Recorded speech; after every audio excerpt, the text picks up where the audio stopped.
En dernier point, je voulais laisser peut-être, puisque c'est notre cours avant une période une petite interruption, je me dis si vous avez des questions par rapport aux vacances, on va dire, il y a peut-être des choses. Alors, j'introduis les choses avec les halachot du kotel. Alors, pourquoi vous parlez des halachot du kotel? Parce que bon, si vous êtes parti en Israël, la probabilité pour que vous allez au kotel, elle est de 98% sur 100. Amen. Euh, hmm Amen, je dis. Que la probabilité soit comme ça. ah, ouais. C'est une mitzvah d'aller au côté dès qu'on arrive Ouais, en Israël. alors il y a des choses dans le kotel. Il se trouve derrière derrière le mur. On dit celui qui prie au kotel, c'est comme s'il priait devant le Kisei HaKavod. Donc il y a quelque chose. Mais maintenant, alors pour ceux qui ne peuvent pas aller, comme ça, c'est Kol HaOsek B'Torah Torah qui lui écrit voilà. Hein, quand on ne peut pas faire quelque chose, on fait l'étude qui concerne ça, ben, c'est comme si on la faisait. Donc c'est pour ça que ça peut être intéressant de l'aborder. D'abord, le kotel, c'est quoi? C'est une grande discussion. Est-ce que c'est un mur du Beth Amikdash ou c'est un mur de l'enceinte qui entourait le Harabayit? C'est pas évident. Et ça va avoir des incidences halachiques. Parce que C'est si le Beth l'enceinte. Amikdash... C'est l'enceinte. Je sais pas. Mais, c'est- ouais. les discussions sont très fortes et c'est pas évident. Pourquoi le mur occidental? Parce que derrière ce mur, il y a le Kodesh et Kodashim, il y a le Saint des Saints, parce que le Beth Amikdash était orienté d'est vers l'ouest. Hein, donc c'est vers l'ouest qu'il y a la Shrina. Nous, on prie vers l'est, parce qu'en fait, on prie vers la terre d'Israël, et quand on est en Israël, on prie vers Jérusalem, et quand on est à Jérusalem, on prie... quand on est à Jérusalem, on prie vers le Beth Amikdash. Quand on est au Beth Amikdash, on prie vers le Kodesh HaKodashim. C'est pour ça d'ailleurs que quand on est au Kotel, si on veut être bien précis, eh bien, il faudrait prier un peu vers la gauche. Parce que le Kodesh HaKodashim, il est vers la gauche. Bon, il y en a qui disent qu'on ne fait pas très attention, on peut prier en face. Mais il y a quelque chose. Est-ce qu'on peut toucher le Kotel? C'est pas évident. Le Chazonish, Afkanievski, ils n'autorisent pas parce qu'ils disent c'est le mur du Beth Amikdash et avec l'érosion, donc il y a comme une sorte de Bi'ab Amikdash. On n'a pas le droit de rentrer dans le Beth Amikdash puisqu'on est impur dans la pureté des morts. Donc est-ce que Bi'ab Un gros Miksat, sujet. Un gros sujet en ce moment, ça. pardon? C'est des gros sujets en ce moment, ça. Oui, c'est. Enfin, dans la plupart des poskim, ils considèrent que le Harabayit, il ne faut pas monter, même si on peut savoir. Il y en a qui disent on sait exactement où se trouvait ça ne peut pas être tout le Harabayit. La plupart des poskim, ils disent on ne rentre pas dans ces considérations. Non seulement on ne rentre pas, mais même placer un papier entre les interstices des trucs, c'est pas évident. Parce qu'on peut faire tomber un peu de. Bon, maintenant, vous allez me dire, avec tous les papiers qu'on a, c'est difficile de faire tomber un peu de plâtre ou de liant entre les pierres.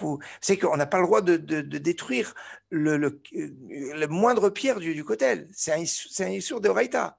Alors, n'en parlons pas, celui qui dit je vais prendre un petit bout là pour en souvenir, c'est un sourd. Une autre chose qui est un sourd, et ça, c'est pas évident, mais si vous allez au kotel, bien évidemment, vous allez pour prier.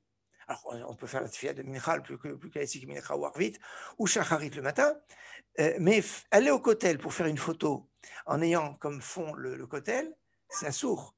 C'est-à-dire, je vais au kotel et j'ai fait la tefila, puis on prend une photo avant, soit en faisant la tefila, soit en sortant de la tefila, parce qu'on était là. Bon, on était là. On a fait la tefila, on a fait quelque chose. Mais aller juste pour se servir, entre guillemets, du kotel comme un fond pour une photo, c'est sourd. Parce que ça manque. C'est un digne de Beth Knesset. Comme déjà une synagogue, si vous allez. C'est un classique quand on va en Israël, par exemple à Tzfat, on va visiter les synagogues de Tzfat, la synagogue du Harizal, du Rav Abu Av, etc., du Beth Yosef. On rentre pas dans la synagogue, c'est un lieu de vie, c'est pas un musée. Quoi. On rentre, oh, c'est beau. Attends, on va prendre une photo là. Non, on rentre dans cet endroit. Si on n'a pas fait la tefila, on peut faire une tefila ou on peut faire une tefila des Teilim, étudier un petit peu, on s'assoit. On est là pour faire ce que l'on doit faire dans un Beth Knesset, dans un Beth Midrash. On ne rentre pas pour c'est beau, et c'est beau, c'est vrai, mais il n'y a pas que les paroles du guide qui vous dit. Alors ici, vous savez, quand il y a eu la guerre en 1948, vous avez un impact ici de balles qui a sur la Teva. Il y a un impact de balles sur la Teva, pas de balles, d'éclats d'obus qui étaient passés au-dessus des fidèles qui étaient. Vous savez qu'il y a encore un truc, c'est intéressant, c'est un synagogue du Rizal, ça. Il y a des choses. Mais attention, donc on va découvrir. Alors la Teva, elle a six marches parce que c'est la Kabbalah que d'avoir 6 marches, etc. Donc tout ça, c'est bien, mais on est d'abord dans une Beth Knesset. On est d'abord au Kotel.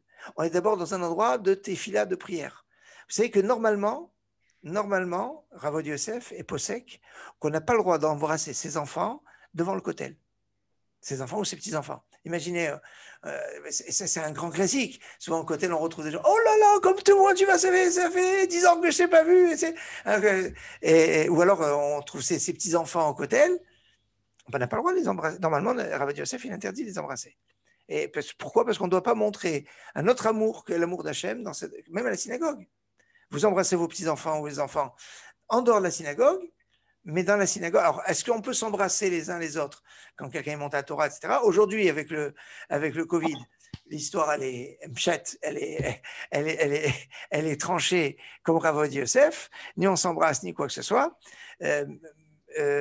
Rav Shalom Essas, il disait non, on a toujours eu l'habitude en Afrique du Nord, quand quelqu'un est monté à Torah, bouche, on s'embrasse. Et quand on aime son prochain, on aime Hachem, pas ça, non? Il n'y a pas une phrase un peu comme ça? Ouais, oui, mais non, je dois aimer mon prochain. Mais non seulement je dois aimer mon prochain, je dois vaftem ta guerre, on doit aimer l'étranger, etc. Mais pas forcément lui faire la bise. Ça, c'est un point. Et puis, et pas à l'endroit du Beth Amikdash, du Kodesh. À l'endroit où c'est un endroit qui est consacré à Hachem, c'est pas un endroit où on va exprimer un autre amour autre que l'amour d'Hachem. Ça donne beaucoup à réfléchir à Beth Knesset. Et surtout qu'après avoir eu une période où l'année dernière, on a eu les synagogues qui étaient fermées, c'était le moment de la réflexion sur notre rapport avec la Kedusha de Beth Knesset. Si elles ont été fermées, les Beth Knessiot, on ne pouvait pas se réunir à la synagogue, c'est qu'il y avait un message fort du respect qu'on doit au Beth Knesset. Quelque part... On peut se retourner au Kotel? Ah, très bonne question. Très, très bonne question. A priori, quand on sort d'une synagogue, on ne donne pas le dos. On marche arrière. Mais du Kotel, ce n'est pas obligé de marcher à reculons sur toute la... Non. Non, ce n'est pas nécessaire.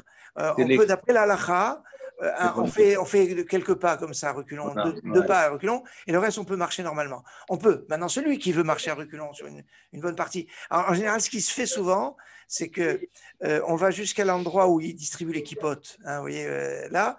Et là, quand on arrive à cet endroit, on marche un peu à reculons sur 5-10 mètres, et puis après, on marche normalement. Mais moi, j'ai déjà vu des gens qui marchent à reculons, surtout depuis le Kotel jusqu'à là-haut. Mais enfin, c'est assez rare. La plupart marchent normalement, et à reculons juste sur une partie, ou voir, c'est pas obligé que ce soit juste à cet endroit-là, mais à un moment, on se retourne, montré par déférence, et après, on peut... Ok. Sur l'histoire des papiers à mettre dans le Kotel, il y a une Massora qui dit que Rabbi Chaim Ben Attar avait donné un papier à quelqu'un, et il a dit, voilà, c'est pour que tu aies la Parnassa, et donc il avait pris le papier, il a dit, tu mettras entre les interstices du Kotel. C'est ça l'origine, c'est avec Rabbi Chaim Ben Attar. Il y a des belles histoires quand même avec les papiers. Hein. Pardon? Il y a des jolies histoires avec les papiers sur les gens qui se sont retrouvés des années après. Ouais, histoires comme ça. Histoires sympathiques. Rav Ovadia, dans Yalkut Yosef, il dit la force de la parole est plus forte que le papier. Et donc, ça veut dire que si on fait une tefila au Kotel, alors, mais attention, une tefila au Kotel, c'est comme l'ifni et Kisakavod, c'est très important, mais une tefila biyachid, si on est seul et compris au Kotel, c'est moins fort que la tefila betsibour n'importe où dans le monde. Quand je fais la tefila avec un tzibour, avec une communauté, c'est plus puissant que seul au Kotel. C'est important à savoir. C'est assez rare d'être seul au Kotel. Est-ce qu'on ne peut pas considérer que les gens qui ne sont pas dans le minyan dans lequel on fait la tefila nous-mêmes, et on n'est pas en minyan, imaginons, mais que les gens qui sont là, par le fait que, un, on soit au cocktail, deux, qu'il y ait plus que des centaines de personnes, même si c'est pas. Si on ne prie pas ensemble, c'est pas être fila à Bessibourg. Mais c'est permanent. Il faut au moins commencer la Mida avec un groupe, avec quelqu'un. Il y a toujours des groupes. Hein. Non, mais il faut l'entendre. D'accord. Il faut l'entendre, il faut être avec. Tu les entends dire minha. Ouais, il faut faire attention. Je veux vous dire, j'étais à un moment, j'étais pendant pratiquement une semaine, je priais tous les matins, tous les soirs au Kotel, et je peux vous dire que c'est pas, ça peut arriver de prier Béyar. Enfin, quelqu'un ou des fois, vous avez des gens, ils sont pressés, etc. Ils sont là pour un truc, ils cherchent un minyan, ils ne trouvent pas, etc. Puis ils prient Béyarim. Ça arrive plus fréquemment qu'on l'imagine. Les pièces qu'on peut mettre dans le trou là à gauche en rentrant dans ce terrain là. Il y a un endroit où il y a des gens qui jettent des pièces quand on rentre dans le côté gauche là-bas. Ça rien. C'est pas interdit en soi ou c'est. Il faudrait que je vois. La vérité, j'ai pas de visibilité sur la question. C'est bizarre quand même de jeter des pièces à un endroit. Ça me rappelle d'autres trucs qui sont pas tellement de chez nous. Et je pense que jeter des pièces, personne ne va. Quand il y a une fontaine comme ça, on jette des pièces. Oui, très vite, mais ça n'a rien à voir là. Et là, je pense que jeter une pièce là, personne ne va récupérer ces pièces. Donc, ce n'est pas des pièces à tzedaka. Donc Si, il récupère à la fin. Ah, il récupère? Bien sûr. Alors, c'est une sorte de tzedaka. Non, il y a un truc qui apparaît. Je sais pas, je ne connais pas suffisamment l'histoire, mais je me demandais si c'est interdit ou pas interdit. Je pense que ça ne doit pas l'être, puisque sinon les rabbinim nous auraient interdit. Oui, sinon ils auraient fermé le truc. Ils auraient fermé le truc. Si c'était interdit, ils auraient fermé. Mais si ce n'est pas interdit, mais ce n'est pas très souhaitable, c'est possible qu'il aurait laissé aussi. Il y a des gens qui prient à l'intérieur à gauche. Là, à l'intérieur. Tu sais, quand tu arrives à gauche, là, il y a. Oui, il y a les grottes. Ouais, c'est bien aussi. C'est bien. Non, c'est pareil. Hein, que ce soit alors, il y en a qui disent que c'est bien là-bas parce que c'est fermé. Et c'est mieux de prier. À la fois, on se rapproche du Kodesh HaKodashim.